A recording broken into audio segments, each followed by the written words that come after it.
चलिए students, after collective noun here we will talk about possessive noun. ठीक है, अब बारी आती है पोजेसिव नाउन की। अब पोजेसिव नाउन जो होता है ना, नाउन के टाइप्स में ऐड नहीं होता, बट स्टिल इसका प्रोसीजर थोड़ा सा समझने के लिए ज़रूरी होता है, क्योंकि पोजेसिव नाउन बोल के तो हमें उसके एरर जनरली लैंग्वेज में नहीं मिलते, लेकिन अपोस्ट्रोफी एस का जो यूज़ है वो लैंग्वेज में बहुत बार देखने मिलता है। आपने बहुत बार देखा होगा लैंग्वेज में अपोस्ट्रोफी एस का यूज़ हो रहा होता है। तो जिसको हम अपोस्ट्रोफी एस बोलते हैं ना, लैंग्वेज उसको क्या बोलती है? पोजेसिव नाउन बोलती है। पोजेसिव नाउन का पहले तो मीनिंग समझते हैं कि पोजेसिव नाउन का मीनिंग क्या होता है। पोजेसिव नाउन क्या करता है? पोजेसिव नाउन करता है, it shows ownership. Ownership you understand? Ownership का मतलब होता है किसी चीज पे क्लेम करना कि ये मेरी है, या कोई भी किसी चीज पे क्लेम करे कि ये किसकी है। तो जिस भी चीज के ऊपर किसी का क्लेम होता है, उस क्लेम की वजह से वो चीज पोजेसिव नाउन बन जाती है। अब किसी भी चीज पे क्लेम करने के लिए, ऑनरशिप को शो करने के लिए लैंग्वेज हमें दो ऑप्शंस देती है, अपोस्ट्रोफी एस का और ऑफ का। अब आप अपोस्ट्रोफी एस से भी किसी चीज पे क्लेम कर सकते हो और ऑफ से भी किसी चीज पे क्लेम कर सकते हो। नाउ द क्वेश्चन इज कि अपोस्ट्रोफी एस भी वही काम करता है, ऑफ भी वही काम करता है, तो मुझे कैसे पता चलेगा कि मुझे कब अपोस्ट्रोफी एस लगाना है और कब मुझे ओ एफ ऑफ का यूज करना है टू शो पोजेशन? तो बहुत आसान है। When your possession is between living to living, तब आता है apostrophe S. And when your possession is between living to non living, तब भी आता है apostrophe S. Let's see how. देखिए, लिविंग टू लिविंग का मीनिंग क्या होता है और लिविंग टू नॉन लिविंग का मीनिंग क्या होता है।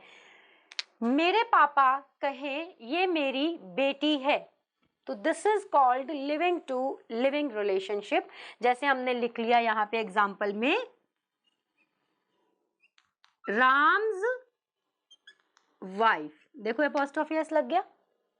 इसी तरह राम कहे कि ये गाड़ी मेरी है, तो गाड़ी और Ram living to non living हो गए, तो हमने लिख दिया राम्स कार।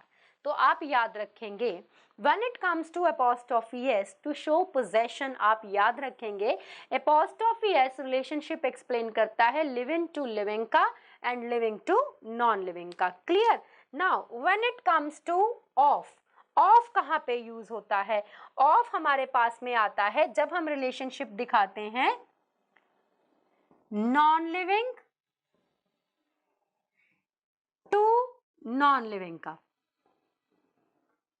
जैसे मेरे हाथ में ये मार्कर पकड़ा हुआ है और ये मार्कर का कैप है, मार्कर भी नॉन लिविंग है, कैप भी नॉन लिविंग है। तो अगर कोई लिख दे मार्कर्स कैप, जनरली आज की जनरेशन में फोन बड़े कॉमन है, तो this statement is very much common, phones battery is about to die, ऐसा ही बोलते हैं फोन्स बैटरी। तो अब थोड़ा सा ध्यान दो, यहाँ पे अपोस्ट्रोफी एस लगा है, यहाँ पे अपोस्ट्रोफी एस लगा है, लेकिन अपोस्ट्रोफी एस तो तभी लगता है जब relationship either living to living का हो और non living to non living का हो। सॉरी, अपोस्ट्रोफी एस तभी लगता है जब relationship either living to living का हो और लिविंग टू नॉन लिविंग का हो। लेकिन when it comes to marker and cap, marker भी नॉन लिविंग है, कैप भी नॉन लिविंग है, फोन्स बैटरी, फोन भी नॉन लिविंग है और बैटरी भी नॉन लिविंग है। इन शॉर्ट, नटशेल में अगर हम पैक करें तो हम ये कह सकते हैं कि अपोस्ट्रोफी एस केवल तब आता है जब दोनों के दोनों जो रिलेशनशिप मेंटेन कर रहे हैं, जो क्लेम कर रहा है और उस जिस पर क्लेम किया जा रहा है, या तो वो दोनों के दोनों लिविंग हो, और दोनों ना सही कम से कम एक लिविंग होना चाहिए। जैसे राम कार के केस में राम लिविंग था। अगर दोनों के दोनों नॉन लिविंग हैं तो अपोस्ट्रोफी एस नहीं लग सकता, रिलेशन जस्टिफाइड नहीं है। तो फिर हमें इसकी जगह पे क्या लगाना पड़ता है? अगर relationship non living to non living का हो तो हम लगाते हैं ऑफ, कैप ऑफ मार्कर या फिर बैटरी ऑफ फोन। तो अब कभी फोन्स बैटरी नहीं बोलना। अब ये हमारे सामने फंडामेंटल चार्ट जो है रेडी हो गया कि पोजेसिव नाउन तब आता है जब हमें ऑनरशिप क्लेम करनी होती है, किसी चीज पे क्लेम करना होता है कि ये चीज किसकी है। तो क्लेम करने के लिए, ऑनरशिप को दिखाने के लिए लैंग्वेज हमें एपोस्ट्रोफी एस का ऑफ का ऑप्शन देती है। एपोस्ट्रोफी एस लगता है लिविंग टू लिविंग के लिए और लिविंग टू नॉन लिविंग के लिए, लेकिन non living to non living के लिए लगता है सिर्फ और सिर्फ ऑफ। अब मेरा आपके सामने एक क्वेश्चन है। द क्वेश्चन इज, जब आप फॉर्म भरने जाते हो आप लिखते हो वाइफ ऑफ, डॉटर ऑफ या फिर सन ऑफ, फिर आपके फादर का, मदर का या फिर हस्बैंड का नाम। अब ये आपसे मैंने पूछा, क्यों पूछा मैंने? क्योंकि जब हमने वाइफ ऑफ लिखा तो वाइफ लिविंग है और जिसकी वाइफ है वो भी लिविंग होगा, लेकिन मैंने लगाया ऑफ। इसी तरह मैंने डॉटर ऑफ आपसे जब पूछा, डॉटर लिविंग है तो जिसकी भी डॉटर है वो भी लिविंग होगा, ऑफ। सन ऑफ, देखिए यहाँ पे लिविंग का मतलब ये नहीं है कि जिस समय आप बात कर रहे हो वो उसी समय जिंदा होना चाहिए। पॉसिबली वो व्यक्ति मर चुका हो लेकिन कभी तो जिंदा था। तो जब भी कभी प्रेजेंट, पास्ट या फ्यूचर में लाइफ के जो हैं आपको इंडिकेशंस मिल रहे हैं तो वो एपोस्ट्रोफी एस में आ जाएगा। पॉसिबली जब हम कहते हैं डॉटर ऑफ तो हो सकता है पिताजी की डेथ हो चुकी हो, जब हम कहते हैं वाइफ ऑफ तो हो सकता है हस्बैंड की डेथ हो चुकी हो। तो डजेंट मैटर, कभी ना कभी तो वो दोनों जिंदा थे ही ना। तो जब अब हम दोबारा अपने क्वेश्चन पे आते हैं। क्वेश्चन हमको ये कह रहा है कि जब हमने वाइफ ऑफ लिखा, डॉटर ऑफ लिखा, सन ऑफ लिखा, तो हमने तो अभी सीखा है कि ऑफ तब आता है जब relationship non living to non living का होता है, लेकिन ये तो लिविंग टू लिविंग है। तो आप यहाँ पे एक चीज याद रखेंगे, and the thing is apostrophe S can use of. क्या लिखा मैंने? कि जो एपोस्ट्रोफी एस होता है वो ऑफ का यूज कर सकता है। मतलब जिन रिलेशंस को आप एपोस्ट्रोफी एस से बनाते हो वो ऑफ से भी लिखे जा सकते हैं, but of can't use apostrophe S. But जो ऑफ है वो एपोस्ट्रोफी एस का यूज नहीं कर सकता। अब मुझे लगता है आप थोड़े से कंफ्यूज हो गए होंगे, तो आपकी कंफ्यूजन को दूर करती हूं, ठीक है। हमने यहाँ पे एक एग्जाम्पल लिखा। The example is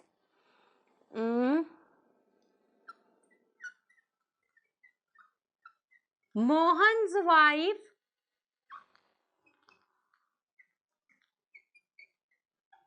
wife of Mohan. क्या लिखा हमने? हमने लिखा मोहन्स वाइफ और वाइफ ऑफ मोहन।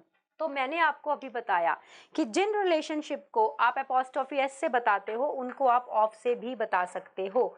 तो मोहन्स वाइफ, मोहन भी लिविंग है, वाइफ भी लिविंग है, तो एपोस्ट्रोफी एस तो जस्टिफाइड है। लेकिन रूल ने आपको अभी क्या कहा कि apostrophe S can use of as well.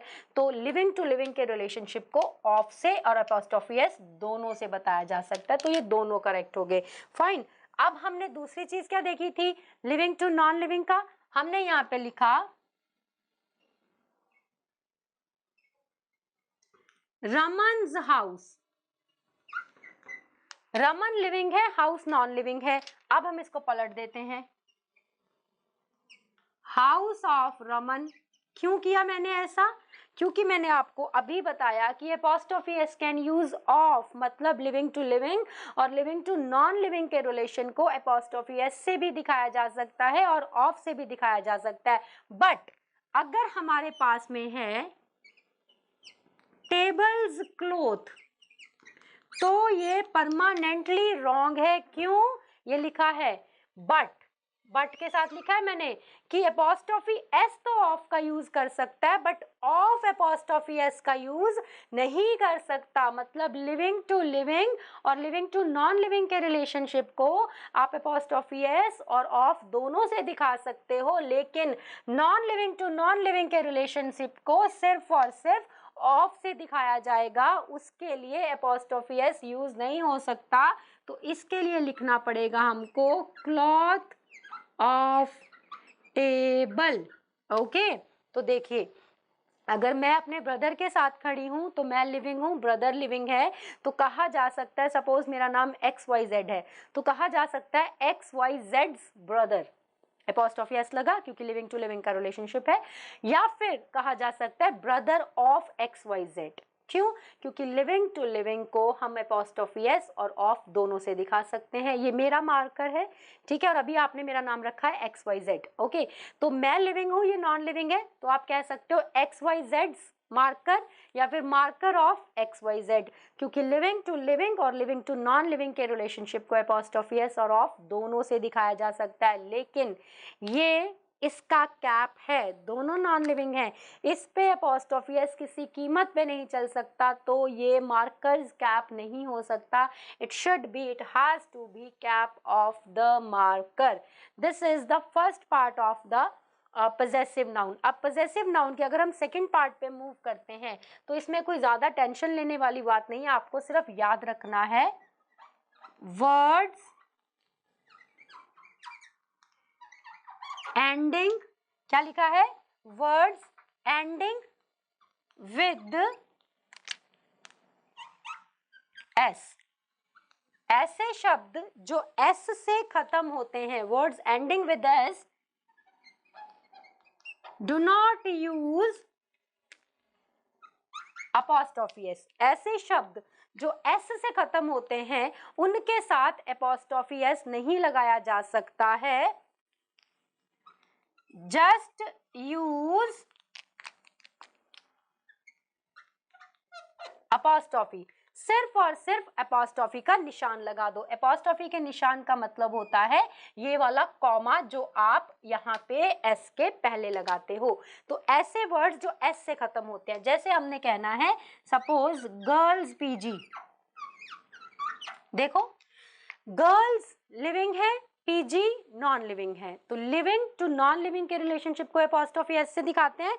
लेकिन गर्ल्स के साथ पहले से एस आ रहा है तो हमने क्या लिखा, words ending with S do not use apostrophe S. तो दोबारा इसके पीछे एपोस्ट्रोफी एस नहीं लग सकता, लगा देंगे तो ये कुछ इस तरह का दिखेगा, GIRLS एपोस्ट्रोफी एस। तो इसको पढ़ेंगे पे कैसे, गर्ल्सेस, गर्ल्सेस नहीं होता। तो ऐसे वर्ड जो पहले से एस से खत्म हो रहे हो उनका अगर पजेसिव नाउन दिखाना है तो सिर्फ एपोस्ट्रोफी का निशान लगा दो, ये बन गया गर्ल्स पीजी। जैसे हमने लिखा बर्ड्स नेस्ट, पक्षियों के घोंसले, बर्ड्स नेस्ट है ना। अब बर्ड्स पहले से एस से खत्म हो रहा है तो दोबारा एपोस्ट्रोफी एस नहीं लगेगा, सिर्फ एपोस्ट्रोफी का निशान, दैट इज बर्ड्स नेस्ट। तो हमने क्या सीखा, हमने ये सीखा कि पजेसिव नाउन किसी चीज पे क्लेम करता है, क्लेम करने के लिए हमारे पास एपोस्ट्रोफी एस और ऑफ की प्रोविजन होती है। लिविंग टू लिविंग और लिविंग टू नॉन लिविंग के रिलेशनशिप को ऑफ से और एपोस्ट्रोफी एस दोनों से दिखाया जा सकता है, जबकि non living to non living के रिलेशनशिप को सिर्फ और सिर्फ ऑफ से दिखा सकते हैं। उसके बाद हमने सीखा कि ऐसे शब्द जिनके एंड में पहले से एस आता है, अगर वो रिलेशनशिप बनाते हैं एपोस्ट्रोफी एस का तो सिर्फ और सिर्फ एपोस्ट्रोफी का निशान लगाओ। ये तो बर्ड्स और गर्ल्स था, किसी का नाम भी हो सकता है, जैसे सपोज आपके पास एक कोई बंदा है विकास और विकास का पेन है, तो विकास के एंड में पहले से एस है तो आप सिर्फ एपोस्ट्रोफी का निशान लगाएंगे, बन जाएगा विकास pen. Okay, so I hope this information is enough to understand what is possessive noun, what is the use of apostrophe s, where we need to use the apostrophe s and how we use it, और कहाँ पे हमें apostrophe है जो use नहीं करना। After this apostrophe s और possessive noun case, let's talk about what else we can learn when it comes to the noun.